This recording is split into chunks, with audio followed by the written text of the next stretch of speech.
안녕하세요. 한 주간 잘 지내셨습니까? 예, 요즘 이제,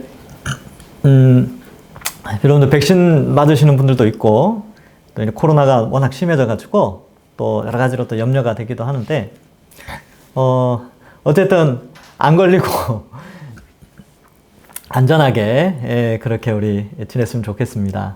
그리고 아마 여러분들 2차 다 맞고 나면, 이제 우리 청년부터 대면 예배 해야죠. 그죠? 그죠? 예, 그래서, 그것도 좀 준비하고 그렇게 합시다. 자, 우선 기도하고 시작하겠습니다.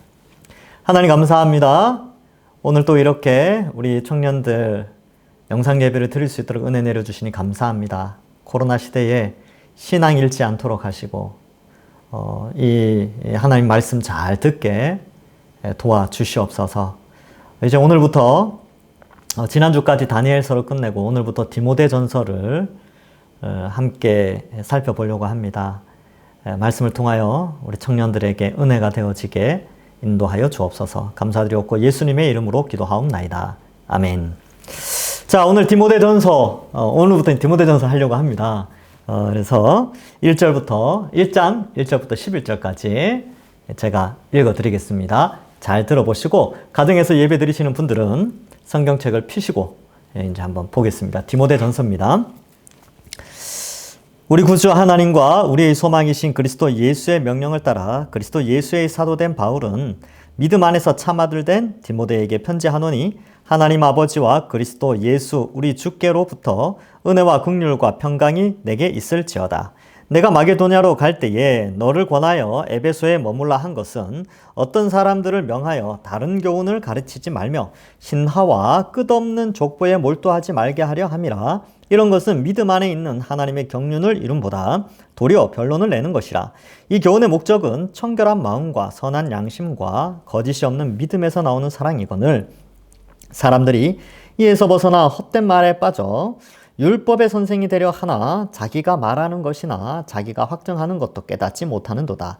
그러나 율법은 사람이 그것을 적법하게만 쓰면 선한 것임을 우리는 아노라. 알 것은 이것이니 율법은 옳은 사람을 위하여 세운 것이 아니요 오직 불법한 자와 복종하지 아니한 자와 경건하지 아니한 자와 죄인과 거룩하지 아니한 자와 망령된 자와 아버지를 죽이는 자와 어머니를 죽이는 자와 살인하는 자며 음행하는 자와 남색하는 자와 인신매매를 하는 자와 거짓말하는 자와 거짓 맹세하는 자와 기타 바른 교훈을 거스르는 자를 위함이니 이 교훈은 내게 맡기신 바 복되신 하나님의 영광의 복음을 따름이니라. 아멘.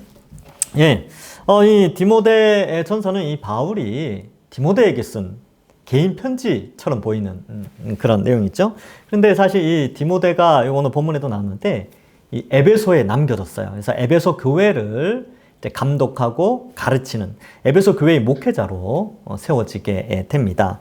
또 그러한 디모데에게 어떻게 목회할 것인가, 또 교회는 어떻게 움직여져야 되는가, 그러한 것들을 좀 제시해 주고 있습니다. 그래서 제가 왜 이 본문을 선택했을까요? 왜냐하면요, 여러분이 저와 함께 교회를 세워나가야 되기 때문에 그렇습니다. 아시겠죠? 그래서 여러분들의 역할이 커요. 그러니까 여러분들이 꿈꾸는 교회가 있을 거 아니에요. 그러니까 이제 이때까지 쭉 이제 그냥 먹고 살기 바쁘고 공부하기 바쁘고 막 그렇게 살아오셨다가 이제는 생각해야 돼요. 아, 내가 소속된 동산교회는 어떻게 세워져야 되는가. 그리고 이제 여러분들이 청년인데 앞으로 여기서 10년, 20년, 30년, 40년 이렇게 쭉 사실 거 아니에요. 그러면 어떤 교회로 세워져야 될 것인가. 그리고 나는 무슨 역할을 해야 되는가. 그러니까 여러분들 말이죠. 그러니까 저와 여러분들은 어떻게 교회를 이끌고 가야 되는가. 이걸 생각해야 돼요. 예, 이걸 생각해야 돼요. 그러니까 여러분 단순히 그냥 신앙교육의 수혜자 이런 개념이 있을 수 있죠. 아니, 피교육자인데 뭐 이런 생각할 수 있는데 아니요.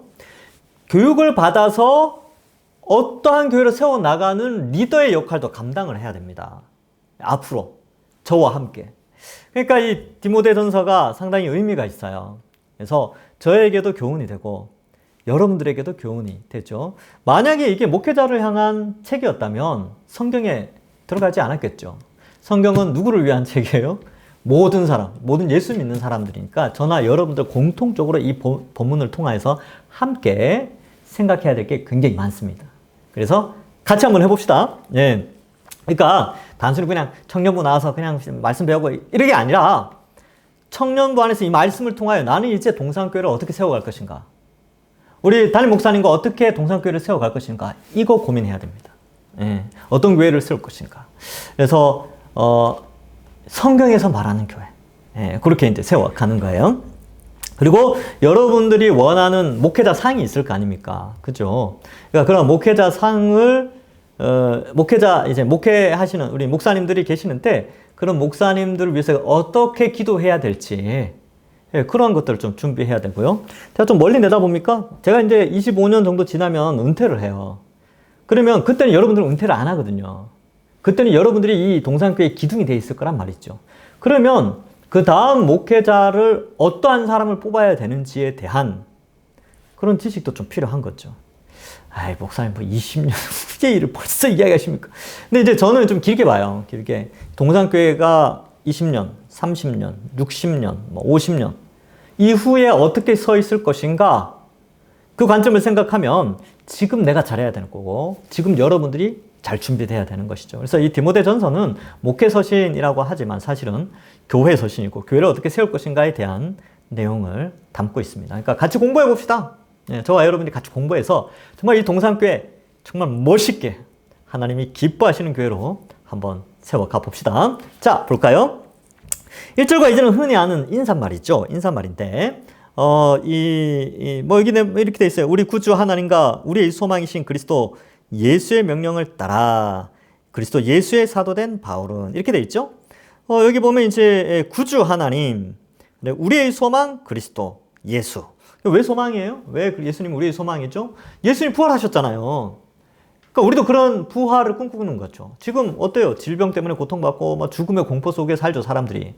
근데 예수 그리스도가 왜 소망이냐면 우리가 예수님을 믿고 구원, 이 구주, 하나님께서 준비해 놓은 구원이라는 게 예수님처럼 육체가 죽지만 영원히 죽지 않을 몸으로 부활하여 영원히 사는 그 소망을 예수님을 통해서 볼 수 있거든요. 이게 이제 미래적인 소망이고, 현세적인 소망은 그거예요. 죄사함. 내가 죄를 용서함을 받을 수 있는 유일한 소망은 예수님의 공로밖에 없어요. 그러니까 회개 기도하든 어떤 기도를 하든 다 예수님의 이름으로 하는 거죠. 즉 나의 공로나 내 걸로 하나님께 올려진 게 아니라 마지막에 결국은 이 모든 기도가 예수님의 이름을 힘입어서 올려지기를 원합니다. 이런 의미로 기도를 하는 거니까 우리 현세를 살아가는 우리들의 소망도 예수님이요, 미래적인 소망도 예수님임을 표현하고 있는 것이죠. 그래서 명령을 따라 그리스도 예수의 사도된 바울 이렇게 돼 있죠. 그래서 명령. 이 군대 용어입니다. 군대 용어. 예. 그래서 이 디모데에게 그런 말들 많이 해요. 너는 뭐 그리스도와 함께 군사된 자로서, 나와 함께 군사된 자로서 뭐 이런 표현들 쓰거든요. 그래서 명령을 따라 그리스도 예수의 사도가 되었다. 이렇게 되어 있습니다. 여러분, 우리도 사실 우리가 어떤 직분을 맡고 뭐 저도 마찬가지고요. 명령에 의해서 움직여지는 사람입니다. 여러분들도 마찬가지예요. 예수 그리스도께서 맡겨진 사명의 명령을 따라 움직이는 거예요. 저는 동산교회로 보내어져서 그 명령을 수행하고, 여러분들은 동산교회에서 뿐만 아니라 여러분들이 속한 직장 속에서, 학교 생활 속에서, 또 가정에서 그 명령을 수행하도록 부름을 받았죠. 그럼 저도 마찬가지, 저도 동산교회뿐만 아니라 또 가정에서, 또 내 주변에 있는 사람들 가운데서 그 명령을 수행해야 됩니다. 이제 군인이라서 그래, 군인. 그리스도의 군인. 그러니까, 그런 게 있죠. 그래서 우리는 명령을 잘 들어야 돼요. 명령에는 핑계가 될 수 없어요. 군생활 잘 모르시죠? 근데 이제, 감사하게도 하나님이 뜻이 있었던 것 같아요. 하나님이, MBC 예능 프로그램 중에 진짜 사나이. 뭐 옛날에 좀 했었죠. 그죠? 사람들이 군 개념이 별로 없으니까 TV에서 그걸 탁 틀어줘. 군대는 이런 데다. 그걸 보여준 거죠. 왜 보여줘요? 그리스도의 군사가 무엇인지 보여주니까, 군사로 다니는 자가 어떠한 자인지 보여주는 건데, 디모데 후서 2장 3절과 4절에도 이 내용이 나와요. 그리스도 예수의 좋은 군사로 다녀야 된다. 그리고 군사로 모집한 자를 기쁘게 하기 위함이다. 제가 한번 읽어볼게요. 디모데 후서 2장 3절과 4절. 병사로 복무하는 자는 자기 생활에 얽매이는 자가 하나도 없나니. 2장 3절. 너는 그리스도 예수의 좋은 병사로 나와 함께 고난을 받으라. 병사로 복무하는 자는 자기 생활에 얽매이는 자가 하나도 없나니 이는 병사로 모집한 자를 기쁘게 하려 함이라. 이렇게 돼 있죠. 우리가 바로 예수 그리스도의 병사로 모집을 당했고요. 명령에 순종하면서 자기 생활에 얽매이는 자가 아니라 말씀에 순종하는 자로 하나님을, 예수님을 기쁘시게 하는 자로 부름을 받았다. 이 개념이 여기에 좀 나타나요. 예수의 명령을 따라 이렇게 되어 있는 것이죠. 우리 다 명령 따라서 부름 받았어요. 여러분 지금 어떤 위치에 있습니까? 명령에 순종하는 자입니까? 자기 마음대로 군생활 하고 있습니까? 예, 우리 좀 생각을 해보자는 거죠. 이제 저도 좀 자유롭게 생활을 하는데 여러분들은 저보다 더 자유로울 수 있겠죠. 근데 다시 한번 이 본문을 딱 보면서 내가 지금 하나님의, 예수님의 명령을 따르고 있는가 한번 점검해 봅시다. 예, 자, 그다음 그리스도 예수의 사도된 바울 이렇게 했는데 이 사도라는 단어 뜻은요, 이런 뜻이 있어요. 사명을 맡은 자 이런 뜻인데, 보내는 자의 대리인으로 그와 동일한 권위를 가지고 보내진 사람 이런 뜻입니다. 그러니까 보낸 자와 동일한 권위를 가지고 보내진 사람. 그러니까 예수님과 동일한 권위로 보내진 사람은 12사도밖에 없어요.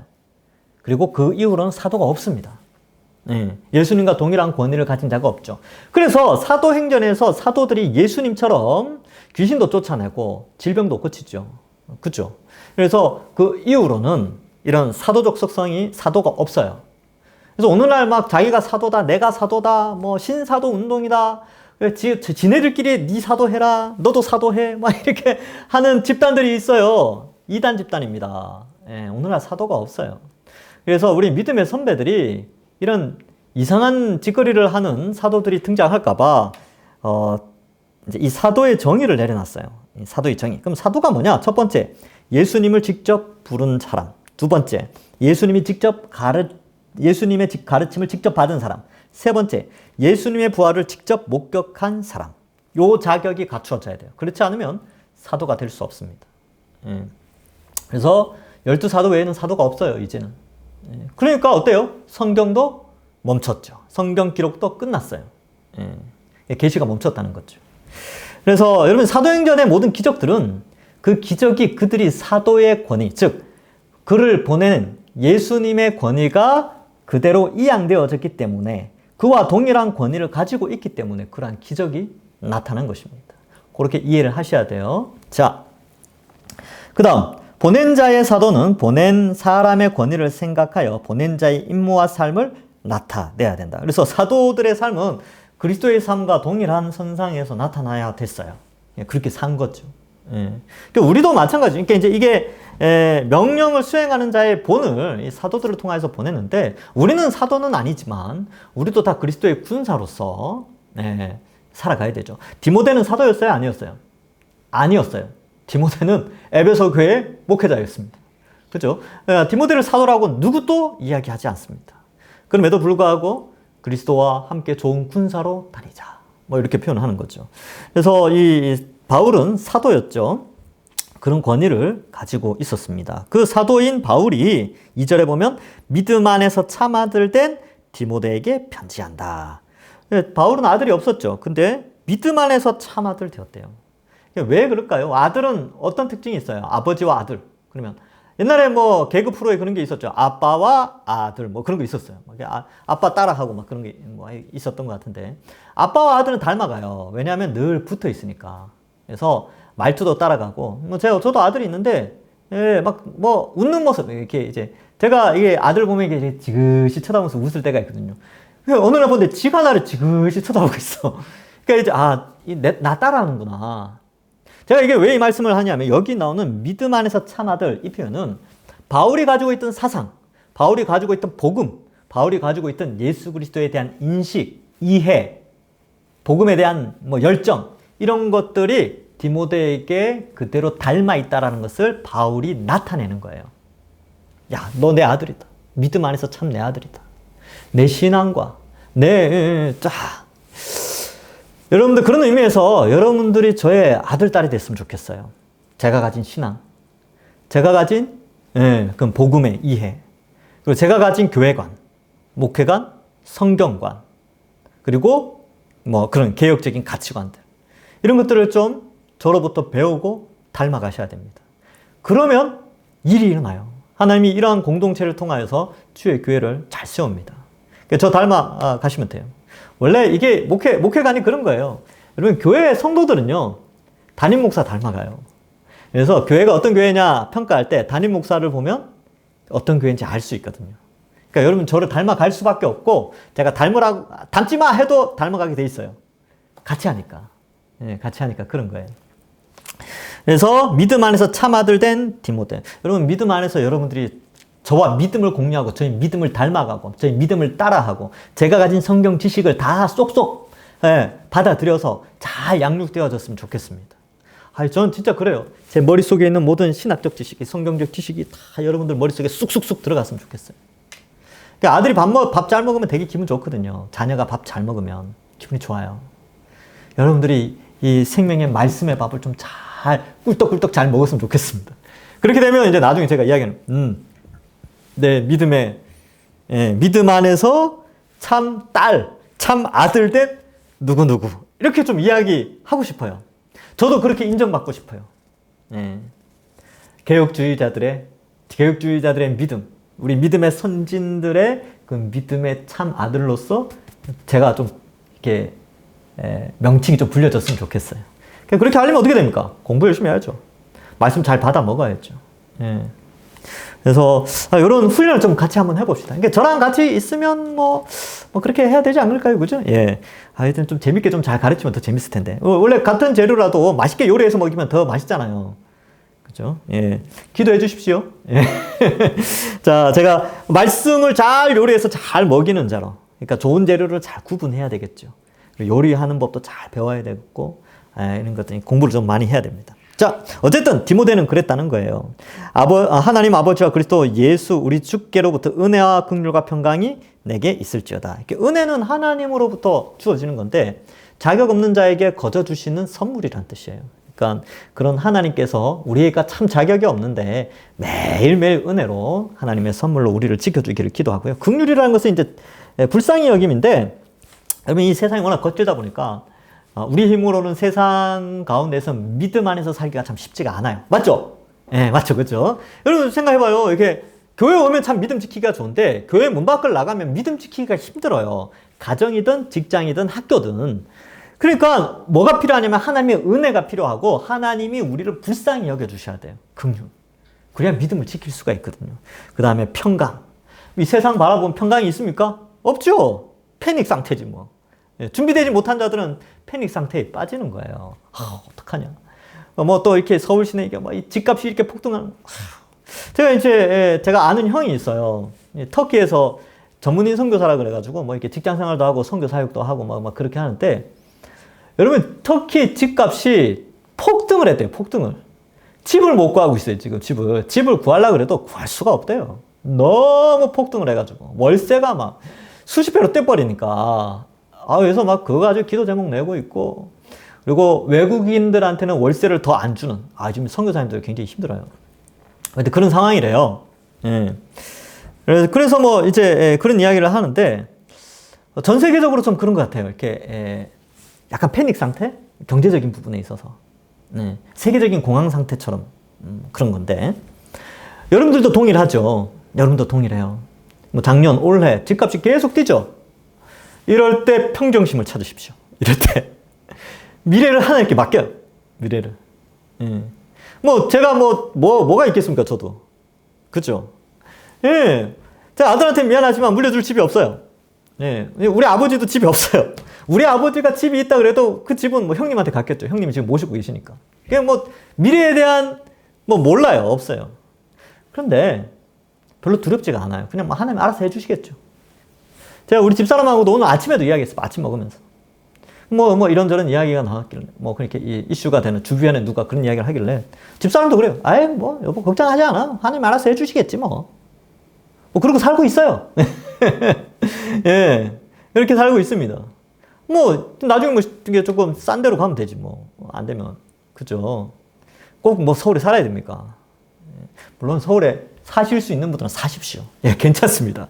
서울에 사는 거 좋은 거예요. 그죠? 서울에 살 수 있는 사람은 서울에 살고, 또 지방에 살 수 있는 사람은 지방에 살고, 저렇게 해가지고, 그냥 미래는 하나님 책임져 주신다. 그렇게 생각하고 살면 되시는 거예요. 현재가 중요한 거예요, 현재 이 평강을 빼앗기지 않는가. 그럼 여기 이제 평강이 어디로부터 와요? 아버지 하나님, 예수 그리스도로부터 오는데 이걸 마귀와 그의 세력들은 이걸 끊임없이 뺏어가려고 해요. 어떤 걸 통해서? 이 세상에 흘러가는 세상의 풍속, 공중권세 잡은 자, 마음과 육체의 소욕을 따라서 살아가도록 하면 평강이 빼앗겨집니다. 신앙생활보다는 뭔가를 준비해야 될 것 같고 막 두려워하고 미래가 막 걱정되고 그렇다니까요. 네, 여러분 걱정하지 마세요. 예, 하나님 책임져 주십니다. 그 믿음 가지고 대신에 현재를 잘 살으셔야 돼요. 세월을 아끼셔야 됩니다. 시간을 아끼시고 주어진 젊음의 시간대에 준비를 잘 하셔야 돼요. 그래서 미래를 준비하셔요. 미래를 준비하셔야 된다니까요. 예, 대신에 걱정하지 마세요. 우리가 할 수 있는 만큼 하면 미래는 하나님 책임져 주십니다. 하나님 배치시킨 위치로 우리를 보내주시는 거죠. 그러니까 이러한 관점에서 이 평강이 뺏기지 않았으면 좋겠어요. 많은 사람들이 평강보다 돈을 선택하는데 이게 악순환이죠. 돈을 선택하다 보니까 더 불안한 거야. 왜? 돈을 많이 못 버니까. 그러니까 평안이 빼앗겨지는 거죠. 근데 돈을 쫓아가면 절대로 평강을 누릴 수가 없어요. 하나님을 쫓아가야 됩니다. 하나님 중심, 성경 중심, 예, 그리고 교회 공동체 중심으로. 이거 어디 많이 부른 거 같지 않아요? 하나님 중심, 성경 중심, 교회 중심. 예, 이렇게 살아갈 때에 이 세 가지의 은혜가 있어요. 그러니까 은혜와 긍휼과 평강. 이것이 우리에게 있습니다. 분명히 이야기했어요. 나중에 하나님 나라 가가지고 딴소리 하기 없게. 저 못 들었어요! 이렇게 이야기하면 안 돼요. 분명히 이야기했습니다. 예. 그래서 같이 한번 가봅시다. 예, 저도 그래요. 저도 제 인생 하나님께 맡겼는데 하나님이 알아서 다 채워주시겠지 뭐. 자녀 교육 뭐 알아서 해주시겠지. 옛날에 뭐 저는 그런 생각도 했거든요. 개척 준비도 하고 뭐 학원 이제 애가 태어났는데 뭐 학원 못 보내면 어떻게? 뭐 안 보내지 뭐. 뭐 신발 좋은 거 못 사, 뭐 안 신지 뭐. 늘 그런 식이었어요. 늘 편안했다니까요. 미래가 두렵지 않았어요. 그냥 하나님 알아서 해주시겠지. 예. 가끔 염려되면, 걱정되면 막 기도했죠. 기도하고 막 그랬죠. 그러니까 또 하나님 또 선하게 또 인도해 주시고 막 그런 것 같아요. 예. 걱정하지 마세요. 예. 대신에 현재에서 최선의 노력을 하셔야 돼요. 예. 준비된 자를 쓰십니다. 준비 하나도 안 되는데 하나님 알아서 해주시겠지. 그건 도둑놈 심보죠. 예. 그죠? 자, 그 다음. 자, 3절부터 9절, 11절까지 보는데, 이걸 좀 묶어서 한번 볼게요. 지금 이제 디모데가 에베소 교회에 남겨진 이유를 설명하고 있어요. 봅시다. 내가 마게도냐로 갈 때 너를 권하여 에베소에 머물라 한 것은 어떤 사람들을 명하여 다른 교훈을 가르치지 말며 신하와 끝없는 족보에 몰두하지 말게 하려 함이라. 이런 것은 믿음 안에 있는 하나님의 경륜을 이름보다 도리어 변론을 내는 것이다. 자, 이제 우리가 에베소서를 작년에 이제 설교를 제가 했었는데 또 이번에 PBS도 그걸로 했었거든요. 이 바울이 에베소 교회를 굉장히 아꼈어요. 왜 그러냐면 여러분이 사도행전에 보면 사도 바울이 가장 오래 머무른 지역이 어디냐면 에베소예요. 그 다음 고린도. 그 다음 고린도예요. 그래서 에베소에 3년, 고린도에 1년 6개월 이렇게 있었어요. 근데 이 에베소를 아껴서 누구를 남겼냐? 참아들 디모데를 거기 남긴 거예요. 왜요? 교회를 세우라고. 교회를 올바르게 지키라고.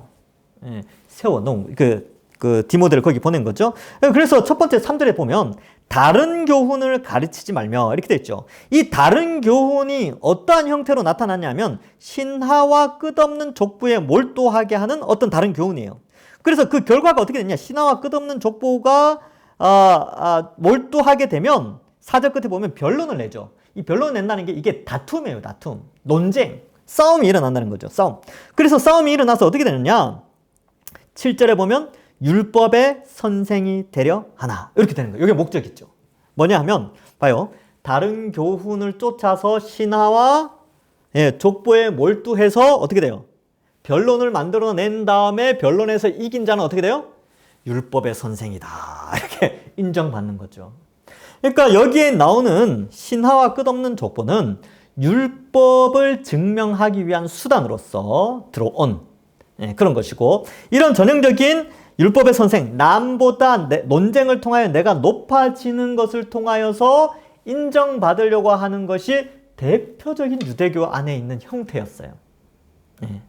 그래서 지금 에베소 교회를 복음으로 잘 세워놨는데 율법주의 혹은 유대주의자, 유대교가 그 속에 들어와서 다른 교훈을 전하면서 하나님의 계시가 아닌 인간이 만들어낸 신화와 족보들, 뭐 그런 이상한 근거들을 가지고 율법을 설명해내고 있다는 거예요. 그런데 교회는 율법을 설명해내는 곳이 아니라 복음을 선포하는 것이거든요.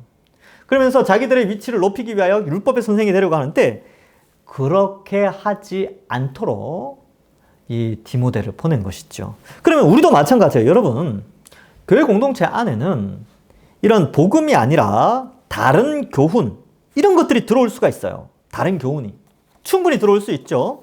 그래서 이러한 것들을 통하여서 교회가 무너질 수 있는, 그러한 뭐 싸우고 논쟁하고 서로 높아지면서 분쟁하고 그리스도의 사랑을 이루기보다는 믿음을 무너뜨리고 하나님의 경륜보다는 하나님의 경륜을 무너뜨리는 이런 일들이 일어날 수 있기 때문에 다른 교훈을 조심해야 됩니다. 그럼 다른 교훈이 바로 이제 이런 것들이 있죠. 그래서 지금 이제 3절부터 11절까지 두 개가 대조되면서 계속 묘사가 돼요. 그래서 다른 교훈, 뭐 신화와 족보, 변론, 그 다음에 헛된 말, 6절에 헛된 말 이렇게 돼 있죠. 그 다음에 7절에 율법의 선생 이렇게 돼 있고, 그 다음에 긍정적인 바른 교훈은 뭐냐? 바른 교훈은 어때요? 4절 뒷부분에 믿음 안에 있는 하나님의 경륜을 이루죠. 그 다음에 5절에 보면 청결한 마음과 선한 양심과 거짓 없는 믿음에서 나오는 사랑을 이루죠. 이게 바른 교훈입니다. 다른 교훈이 아니고 바른, 올바른 교훈은 이렇게 되고요. 그 다음에 사람들이 이제 쭉 돼 있고 8절에 보면 올바른 교훈에는 율법에 대해서 바르게 설명해 준다는 거예요. 그래서 율법은 사람이 그것을 적법하게만 쓰면 선한 것임을 우리는 안다, 이렇게 표현하고 있습니다. 그래서 9절과 10절에 율법의 선한 기능과 그 원래 목적을 알려주는 것이고요. 그래서 11절에 보면 이 교훈은 내게 맡기신 바 복되신 하나님의 영광의 복음을 따름이라. 그래서 올바른 교훈은 하나님의 영광의 복음이다. 그리고 다른 교훈은 율법의 선생이 되고자 하는 신화와 족보와 헛된 말과 변론을 내는 것이다. 이것을 여기에서 설명을 하는 겁니다. 그러면 디모데가 왜 거기 있어요? 이런 다른 교훈을 추구하는 자들을 멀리하기 위해서, 그리고 교회에서 그들을 바르게 양육하든지 쫓아내든지 이 방법을 써야 된다는 것이죠. 그건 이제 뒤에 어떻게 대처할 것인가는 계속 나오게 되는데 어쨌든 이렇게 우리에게 설명을 하고 있지요. 자, 이런 관점에서 이 디모데가 가진 사명, 명령, 그가 해야 될 일은 굉장히 급박한 상황이었습니다. 그렇죠? 이것은 평범하지 않은 일이에요. 여러분, 우리도 마찬가지입니다. 여러분, 이 교회 안에는, 교회라는 공동체 안에는 얼마든지 다른 교훈이 들어올 수 있는데 이럴 때 저와 여러분들이 어떻게 해야 될까요? 다른 교훈에 휩쓸리지 않으려면 올바른 교훈을 배워야 됩니다. 올바른 교훈. 그래서 성경을 연구하고 공부하고 이런 일들을 해내는 거죠. 그래서 지금 여러분, 제가 이제 그 다음 주부터 목요일 저녁, 이때까지 목요일 저녁마다 PBS를 계속 했었어요. 근데 다음 주 목요일부터는 고린도전서 PBS를 합니다. 그래서 여러분들 가운데 저와 함께 목요일 저녁에 공부를 하고 싶으신 분, 혹은 또 다른 시간에 영상을 통해 공부를 하고 싶은 분들은 고린도전서를 들었으면 좋겠어요. 그리고 교회에 교재가 있습니다. 그래서 같이 공부합시다. 그리고 중요한 것은 또 하나, 토요일 날 복음이 뭔지에 대해서 제가 강의를 하고 있습니다. 여러분, 복음 그러면 굉장히 간단한 것 같은데 간단하지 않습니다. 그래서 이 복음에 대해서 지금 강의를 하고 있는데 토요일 날 강의를 듣고 나도 이거 들었으면 좋겠다. 다 들었으면 좋겠어요. 그래서 이 영광의 복음을 좀 알아가야 되겠다. 이렇게 마음의 다짐을 하시는 분들은 또 교회에 오셔서 교재를 받아가시면 됩니다. 무료입니다. 교재는 다 무료예요. 그러니까 공부를 하십시다. 자, 이 중요한 거예요. 자, 그 다음에 이러한 관점에서 우리는 올바른 교훈이 있어야 되는데, 자, 문장을 하나하나 쭉 봅시다. 뭐 신화와 끝없는 족보, 이거 왜 신화나 족보, 끝없는 족보 이런 표현들은 객관성이 없는 거예요. 인간이 만들어낸 거죠. 진리나 계시 차원이 아닌 인간의 상상력이 동원된 혹은 잘못된 정보에 의한 율법 해석을 좀 의미합니다. 그래서 여러분 조심해야 될 거 가짜뉴스 조심해야 되죠. 여러분 가짜뉴스에 물들면 사상이 완전히 이상하게 변하게 돼요. 그러니까 가짜뉴스, 가짜 이단들, 다 가짜뉴스를 퍼뜨린 자들이거든요. 이단들 조심해야 돼요. 예. 그래서 아예 관심도 끄세요. 가짜인데 뭐. 예. 관심 끄세요. 예. 손해만 봅니다. 자, 그럼 진짜는 어떠냐? 진짜 4절에 믿음 안에 있는 하나님의 경륜을 이름보다 도리어 별론이다. 진짜 복음은요, 믿음 안에 있는 하나님의 경륜을 이룹니다. 경륜이라는 게 뭐냐면 책장을 정리한다 이런 개념이 있거든요. 이 만물이 죄로 말미암아 책장이 다 쓰러졌어요. 근데 하나님이 어때요? 책장을 세우고 책을 하나하나 꽂아 나가는 거예요. 여기 비유예요, 비유. 경륜이라는 의미가 그런 의미를 내포하고 있습니다. 그러니까 하나님이 흐트러진 이 세상을 예수 그리스도를 중심으로 통일해 가고 있는 거예요. 에베소서 1장에서 이 내용이 나옵니다. 그러니까 그리스도를 중심으로 만물을 통일해 가죠. 자, 그 다음에, 하여튼 믿음 안에 있는, 예수 그리스도를 믿는 믿음 안에 하나님의 경륜을 이룬다. 참된 복음은 그렇다는 거죠.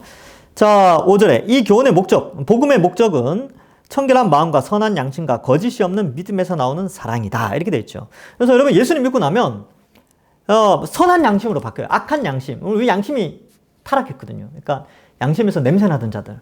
그런 사람들이었어요. 근데 예수님 믿고 나서 양심이 선하게 바뀝니다. 이 성령이 우리 속에 오셔서 이걸 바꾸거든요. 청결한 마음을 가지게 해요. 그리고 거짓 없는 믿음으로 사랑을 이루어 가게 됩니다. 약간 이거 추상적인 표현이긴 한데 어쨌든 참된 신앙을 가지면 교회 공동체가 변론이 아닌 사랑으로 뭉치게 돼요. 여러분 우리가 다 예수 그리스도의 십자가 복음 안에 있다면 여러분 약간의 갈등도 쉽게 극복해 나갈 수 있어요. 그렇지. 많이 다퉜지만, 아이, 그래. 예수님 십자가 생각하고, 내가 먼저 손 내밀지 뭐. 아이, 내가 잘못했어. 이렇게 할 수 있는, 이게 십자가 복음의 공동체의 사랑이에요. 그리고 누군가 어렵고 힘들다. 그러면 도와주고, 격려해주고, 기도해주고. 그런 것이 교회 공동체 안에 사랑인 거예요. 그래서 이러한 것들이 올바른 믿음을 좀 잘 보여주는 교회 공동체죠. 근데 이단이 들어오면 교회 안에 분쟁이 생깁니다. 예. 이거는 이 기독교 2000년 역사에 끊임없이 있어 왔던 현상이에요. 자, 그 다음. 사람들이 이에서 벗어나 헛된 말에 빠져 율법의 선생이 되려 하나 자기가 말하는 것이나 자기가 확정하는 것도 깨닫지 못하더라. 그러면 질문이 나오죠. 무엇이 옳고 그른지 어떻게 분별합니까? 제가 이제 가르쳐 드릴게요. 분별할 수 있는 것은 이걸 믿어야 돼요. 성령을 보내주셨잖아요. 성령이 우리에게 오셨고 성령이 교회 안에서 복음을 믿도록 우리를 바꿔주셨어요. 근데 이 성령이 잠깐 있다 가는 게 아니고 이 성령이 오순절날 과거 2000년 전에 오셔서 교회 안에 늘 머물러 계세요. 그리고 교회의 수많은 사역자들과 믿음의 선배들의 성경 해석의 유산을 남겨놨어요. 2000년 역사 속에. 성경은 이렇게 해석하라 라는 수많은 자료가 우리에게 있습니다. 전통적으로. 그러면 그 의견을 따라가면 되는 거예요. 잘 모를 때는. 그러니까 그래서 그러한 것들을 공부하라고 신학교가 있는 거고요. 여러분들이 다 신학교 가서 공부할 수 없으니까 교회에서 파송을 해가지고 신학생들이 그걸 공부해서 또 목사가 되고 또 목사가 되고 나서 또 계속 공부해야 돼요. 하여튼 그렇게 해가지고 교회 안에서 진리를 선포하는 것이거든요. 그죠? 그러한 개념에서 가야 되고 그러면 이제 여기에서 좀 생각을 해볼 게 있는데 자, 안 쓰려고 그랬는데 자, 이 질문을 하도 많이 들어가지고 여러분들한테 설명을 해드릴게요. 목사님, A 목사님과 B 목사님과 C 목사님이 있는데 성경 구절, 예를 들어서 요 성경 구절을 이 세 분이 해석을 하는데 다 다르게 해석합니다. 이분은 이렇게, 이분은 이렇게, 이분은 이렇게 해석을 합니다. 이거 어떻게 받아들여야 됩니까?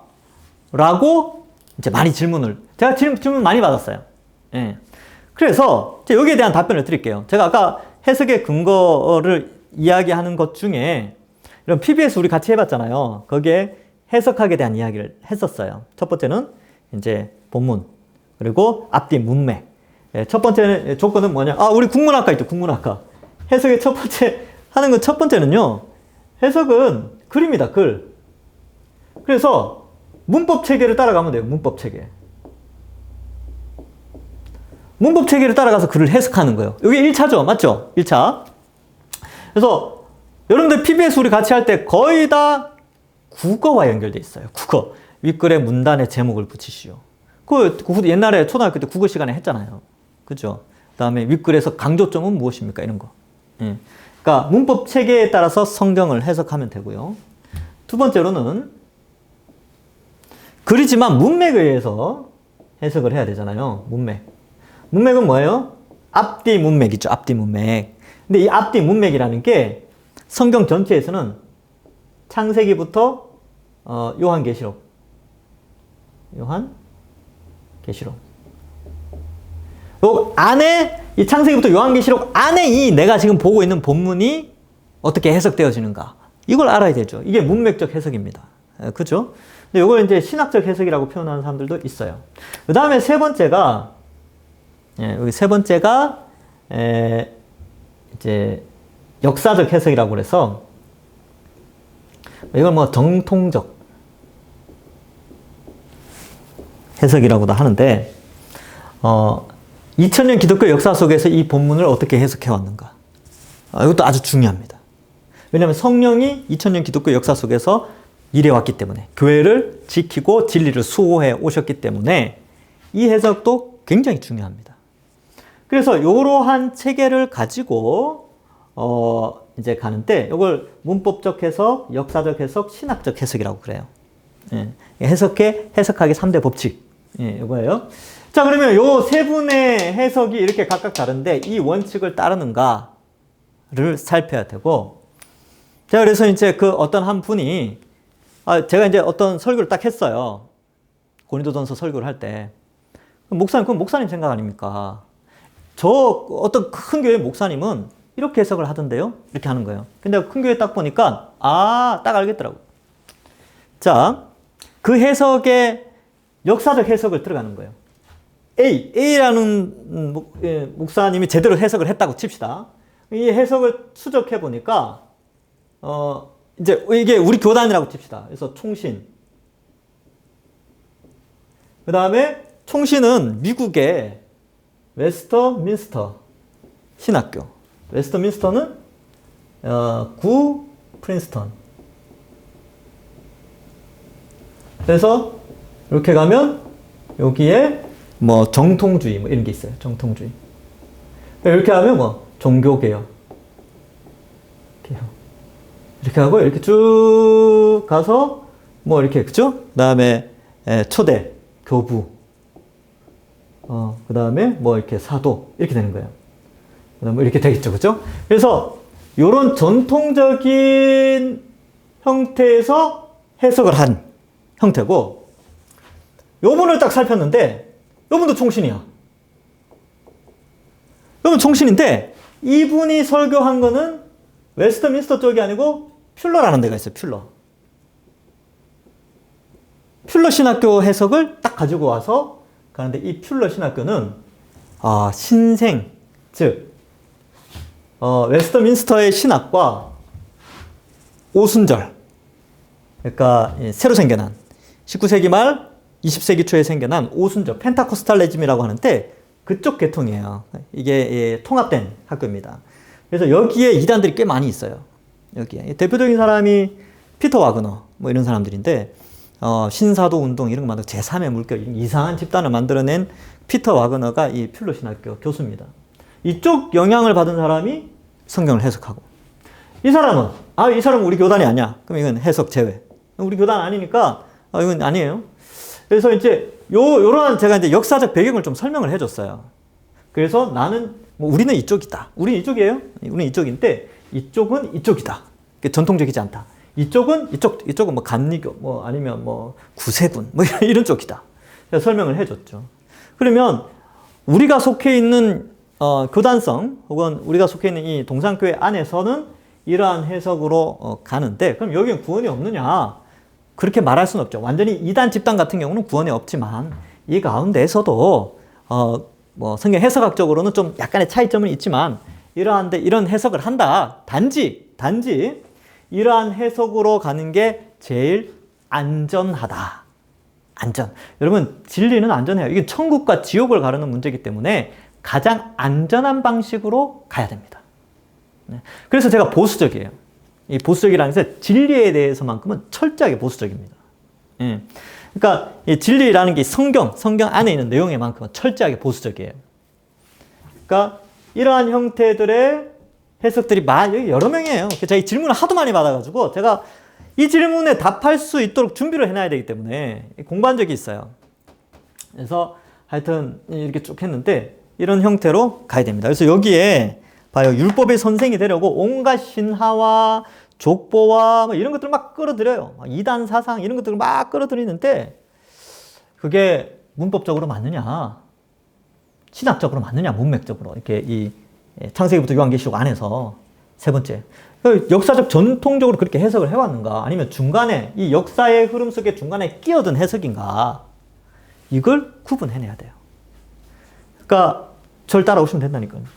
안전한 길로, 최대한 안전한 길로 가죠. 저도 사실 이런 거 다 받아들이면 사람 끌어모으기 좋습니다. 이런 주장, 우리는 이런 거 다 포함해. 굉장히 포용력 있는 것 같죠. 그렇지 않다니까요. 바울이 디모데에게 요구한 건 그런 거 다 포함하라는 게 아니에요. 수호하라. 진리를 수호하라는 겁니다. 그래서 좀 그런 입장이 있다는 거. 그래서 제 책임은 뭐냐 하면 여러분들이나 동산교회 모든 성도들이 어떻게 해서든지 구원의 종착역에 안전하게 도착할 수 있도록 인도하는 자예요. 뭔가를 실험하는 자가 아니라니까요. 실험하다 죽으면 어떡합니까? 큰일 나죠. 그러니까 최대한 안전하게 가야 되니까 최대한 안전하게 가려면 정말 빡시게 전문 용어인데 죄송합니다. 하여튼 공부를 해야 돼요. 이거 구분해내야 돼요. 그래서 하여튼 같이 공부합시다. 같이 하면 돼요. 그래서 이러한 것들 여기 나오죠. 율법의 선생이 되려 하나 자기가 말하는 것이나 자기가 확정하는 것도 깨닫지 못하느니라. 그래요. 실제로 그렇습니다. 제가 이제 신학이 이상한 사람들하고 이야기를 좀 해봤는데 지가 무슨 이야기 한지도 몰라요. 스스로 모순 속에 빠져가지고 제가 그래서 이거 약간 이렇게 했는데 이건 이렇다는 거는 이건 어느 신학이냐, 어디에서 배운 신학이냐, 지도 몰라. 그러니까 어디서 들었대. 그때도 시골에 갔더니만 막 그래요. 시골에 농활 봉사 청년들 이렇게 전에 있던 교회에서 청년 10명 정도 데리고 시골에 성경학교를 하러 갔는데 이상한 거예요. 목사님이 이상해요. 제가 이제 쭉 이야기를 하는데 제가 물었어요. 어디서 배웠습니까? 그러니까 이거는 뭐 어디 목사님한테서 배웠다. 우리 교단 목사님도 아니야. 이상한데. 그렇습니까? 또 이야기하는데 그건 또 어디서 들었습니까? 그건 또 저기서 들었대. 또 이야기하는데 이건 또 우리 학교에서 가르치는 거. 똑같아. 다 있네? 근데 이걸 딱 섞으면 또 이게 안 맞아. 그래서 제가 그때 이제 그분이 연세가 좀 있었기 때문에 저보다 한 7, 8살 많았을 거예요. 제가 그랬죠. 알겠습니다 하고 넘어갔는데 이게 좀 심각하다. 그러니까 좀 구분해내야 돼요. 다른 건 다르다고 이야기를 하고 안 되는 건 안 되는 거예요. 그걸 다 받아들이면 교회가 이상해진다니까요. 하여튼 그런 것. 그러니까 여러분 하여튼 같이 잘해봅시다. 같이 참된 복음을 알아갑시다. 자, 그럼 율법은 뭐냐? 그러면 율법은 왜 주셨는가? 율법을 주신 이유는 있어요. 율법을 왜 주셨냐면요. 로마서 3장 20절에 보면 율법으로는 죄를 깨달으라고 준 거예요. 율법을 통해서 선생이 되라고. 남들보다 높아지라고. 아니면 변론을 하거나 뭔가 끝없는 신화를 추구해가지고 남보다 높아지라고 율법을 준 게 아니에요. 율법을 준 거는 율법을 읽고 내가 죄인이구나. 이거 깨달으라는 거예요. 그래서 율법이라는 게 주어졌습니다. 그래서 어때요? 그 깨달은 내용이 뭐예요? 9절에. 옳은 사람을 위한 세운 것이 아니라 불법한 자와 복종하지 않은 자는 건데, 이제 경건하지 않고, 그죠? 망령대조가 아버지를 죽이고 엄마를 죽이고, 끔찍하죠. 음행하고, 남색, 동성애죠? 남색과 인신매매, 거짓말하고, 거짓 맹세하고, 기타. 바른 교훈을 거스린 자를, 여기 이제 거짓 맹세한다, 이게 저한테는 굉장히 크게 다가옵니다. 왜냐하면 제가 목사 안수 받을 때 손을 딱 들고, 웨스트민스터 신앙 고백서에 맞게 이렇게 돼 있거든요. 내가 맹세를 했어요. 그때 목사 안수 받을 때. 이게 굉장히 큰 무게감입니다. 저한테는. 그러니까 믿음의 선배들이 축적해 놓은 신학의 방향대로 살아가겠습니다. 근데 이제 이쪽으로 안 가면 문제가 되는 거예요. 맹세, 거짓 맹세한 거거든요. 그러니까 그걸 지키려고 굉장히 노력하고 있어요. 나중에 그거 할 때가 있어요. 하이델베르크 신앙고백서 제가 양육과정 할 때가 있습니다. 여기 이제 웨스트민스터 신학과 이제 연결되어 있는 건데, 그거 할 때 여러분 재밌을 거예요. 한 3, 4년 후에 하지 않을까? 뭐 이런 생각이 듭니다. 거짓 맹세하지 않아야 돼요. 그러니까 맹세한 거는 지키려고 노력하고 처음부터 맹세 자체를 하지 마세요. 맹세 자체 하지 마. 그냥 다짐, 결단 이런 것만 하고 맹세하게 이런 거 하지 마세요. 웬만하면 안 하는 게 좋아. 못 지킬 수 있기 때문에. 그래서 그냥 결단합니다. 그 다음에 결심합니다. 이런 표현들이 좋지. 맹세는 이제 하나님 이름으로 하는 거니까 조심해야 됩니다. 그래서 이 교훈은 내게 맡기신 바 복되신 하나님의 영광의 복음을 따르는. 우리는 복음을 따라야 되는데 하나님의 영광이 드러난 복음, 그거 따라갑시다.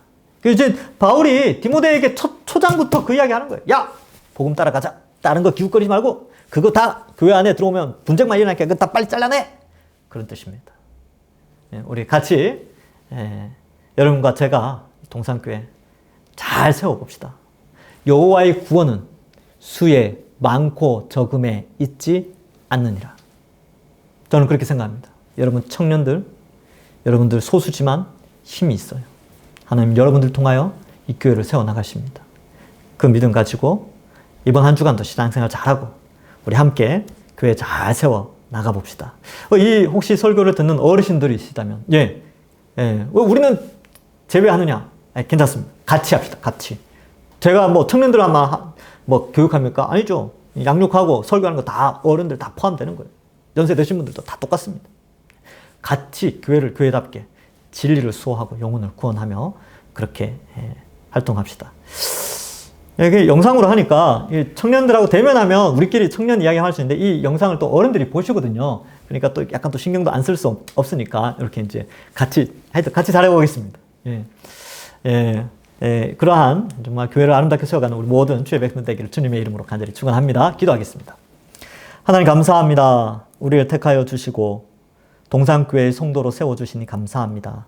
이제 이 교회를 하나님이 예수 그리스도의 피값으로 세우신 이 교회를 우리 모든 성도들 그리고 저와 우리 모든 성도들이 힘을 합하여 좋은 교회로 진리를 수호하고 영혼을 구원하며 또 영광스러운 복음을 드러내는 그러한 교회로 세워나갈 수 있도록 축복하여 주옵소서. 참 어려운 때에 우리 청년들 신앙생활 하고 있습니다. 말씀으로 위로하여 주시고 하나님 은혜 내려주시고 긍휼히 여겨주시며 평강을 허락하여 주옵소서. 감사드리옵고 예수님의 이름으로 기도하옵나이다. 아멘. 수고하셨습니다. 다음 주에 뵙겠습니다. 다음 주 할 거 예습 한번 성경 읽어오시면 더 좋겠네요. 감사합니다.